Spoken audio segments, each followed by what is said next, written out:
neutraliser le pervers narcissique.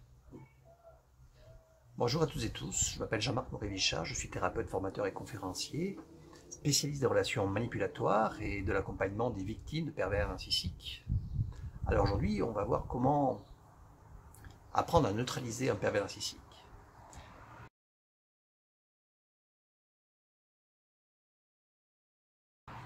La première chose à faire vis-à-vis d'un pervers narcissique, c'est de savoir neutraliser,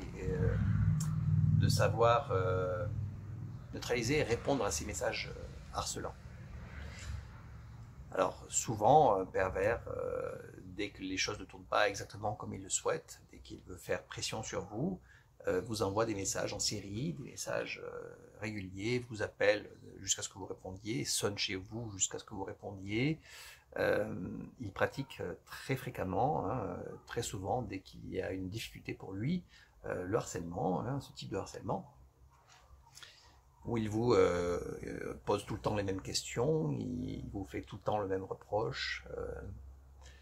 Et donc une des premières choses à faire, déjà, quand il y a un reproche par exemple, c'est de ne pas se justifier, d'arrêter toute justification, de le laisser croire ce qu'il veut croire, penser ce qu'il veut penser, sans réagir, sans vous justifier. Ça, c'est quelque chose qui va déjà fortement le neutraliser.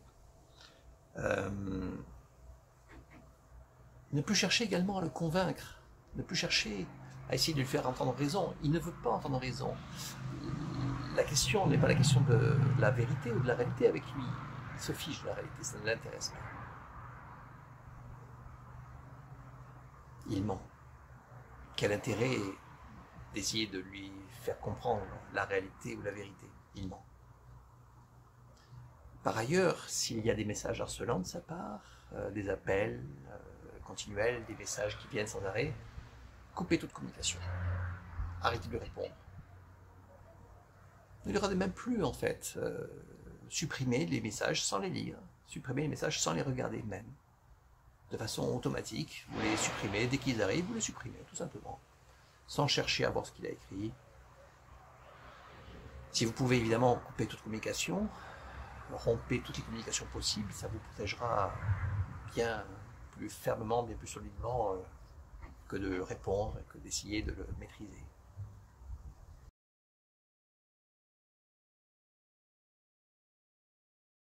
Il est important également d'apprendre à neutraliser ces manipulations.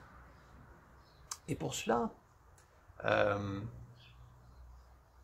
que ce soit des flatteries, que ce soit des menaces, que ce soit des dévalorisations, que ce soit des injonctions, que ce soit des culpabilisations, etc., etc.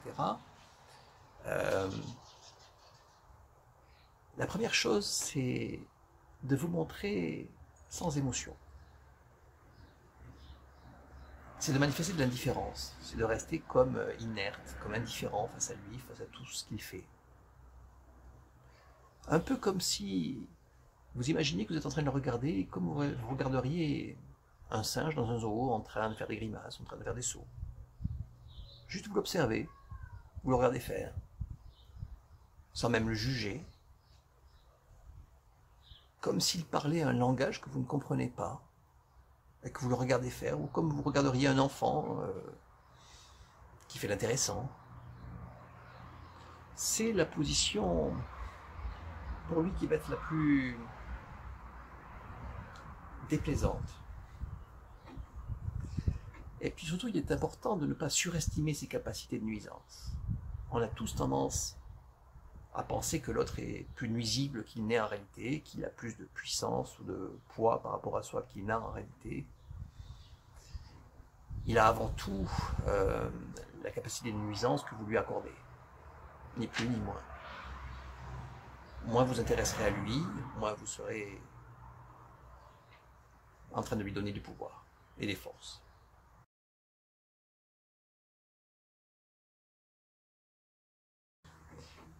Et puis, concrétiser autant que possible la séparation, que ce soit un divorce, que ce soit une séparation financière, que ce soit un changement de lieu, enfin, un déménagement, faites en sorte, si possible, le plus rapidement possible, de vous séparer concrètement. Plus vous mettrez de distance, plus vous vous sentirez tranquille. Et il n'est pas nécessaire de lui fournir des explications, de lui faire comprendre pourquoi vous le faites, d'attendre de lui qu'il soit d'accord. Faites-le. On ne sort pas indemne de la relation quand l'autre est toxique. Eh bien, on l'évite. Quand quelqu'un est toxique, on évite de se mettre en contact de cette personne, tout simplement. Donc n'hésitez pas, mettez de la distance autant que possible. Essayez d'engager le processus de séparation en mettant le moins de contact possible entre vous. Par exemple, vous pouvez utiliser un intermédiaire qui va régler tous les aspects administratifs, qui ne sera pas impliqué émotionnellement, qui ne sera pas aussi sensible que vous, et vous lui demandez de gérer pour vous, vous organiser de façon à ce que quelqu'un puisse recevoir les messages, recevoir les appels, et en réalité, vous n'y répondez plus, vous directement. Vous utilisez un intermédiaire qui lui rendra beaucoup plus difficile la prise sur vous. Alors dans les cas où vous avez vraiment peur, peur de cette séparation, peur des représailles, peur des conséquences, moi j'accompagne souvent des personnes dans une autre stratégie, une stratégie qui consiste à le faire fuir. Alors, il y a des techniques pour ça qui marchent extrêmement bien et qui reposent notamment sur deux aspects. Le premier aspect, c'est de le rendre impuissant. Un pervers narcissique a besoin de se sentir tout puissant par rapport aux autres. Et donc s'il se sent impuissant dans la relation avec vous, si vous comprenez tellement les mécanismes des manipulations qu'il met en œuvre, que vous le contrez systématiquement, qu'il a l'impression à chaque fois de perdre, il va se sentir impuissant, il va se sentir mal dans la relation, ça va être difficile pour lui, ça va être très désagréable pour lui, il va se sentir démuni, il ne supporte pas ça, il déteste ça. Et puis par ailleurs, une chose importante aussi à faire vis-à-vis de lui, c'est faire en sorte qu'il prenne responsabilité, qu'il ait la responsabilité claire de la séparation. Et donc plutôt que, si vous avez peur, plutôt que de prendre la décision vous-même, vous pouvez le pousser à forcer cette décision-là, à être responsable clairement de cette décision-là, de façon à ce qu'il ne puisse plus se positionner en victime, de façon à ce qu'il ne puisse plus dire que c'est de votre faute qu'il se retrouve seul, c'est vous qui l'abandonnez. Alors j'apprends ça, j'apprends ces techniques donc aux personnes qui viennent me voir pour les aider à se séparer on va dire, sans douleur, plus facilement. Ce ne sont pas des techniques qui mettent beaucoup de temps, ça va en général assez vite. Voilà, par exemple, là, en ce moment, j'ai une personne qui fait ça. Voilà, on a commencé à travailler il y a 2 semaines. Elle a déjà prévu la séparation, le déménagement dans 1 mois et demi. Donc, vous voyez, ça va relativement vite. C'est pas immédiat, mais ça va assez vite, de faire en sorte que l'autre ait envie de fuir. Ça marche bien.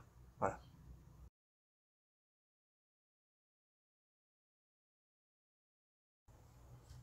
Alors, il se peut également que vous ayez des enfants avec cette personne, vous avez eu des enfants avec cette personne, et dans ce cas-là, effectivement, c'est difficile de couper complètement les ponts, évidemment. On garde de toute façon une relation de parents. Alors, je vois beaucoup de personnes qui sont séparées de pervers et qui privilégient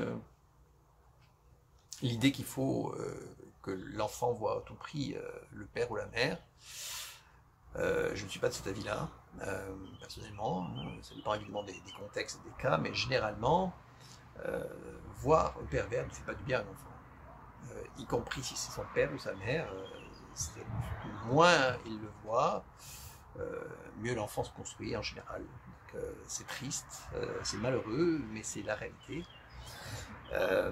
Et en général, il faut minimiser ces relations-là, et donc moi je propose de ne pas vous accrocher à tout prix à cette idée qu'il faut absolument qu'il voit son papa ou sa maman. Si son papa ou sa maman lui fait du mal, mieux vaut éviter. Alors après, bon, il est possible que dans certains cas, quelqu'un qui était pervers avec vous ne le soit pas avec son enfant, c'est tout à fait possible. Dans ce cas-là, c'est ok, il n'y a aucun problème.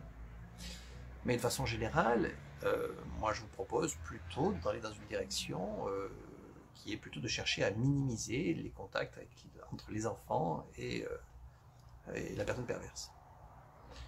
Et puis, malheureusement, il y a aussi souvent des cas dans lesquels les personnes veulent à tout prix éviter à leurs enfants d'être avec le pervers. Et ces personnes le manifestent tellement que ça mobilise chez le pervers l'envie de leur faire du mal. Et que du coup, il essaye d'avoir la garde, ou elle essaye d'avoir la garde de l'enfant autant que possible, alors même qu'elle n'a pas d'attache ou de lien d'amour avec l'enfant. Elle l'utilise comme elle utilise tous ceux qui sont autour d'elle. Et bien dans ce cas-là, moins la personne perverse saura que vous avez envie de lui enlever l'enfant, moins il aura envie de le garder, tout simplement.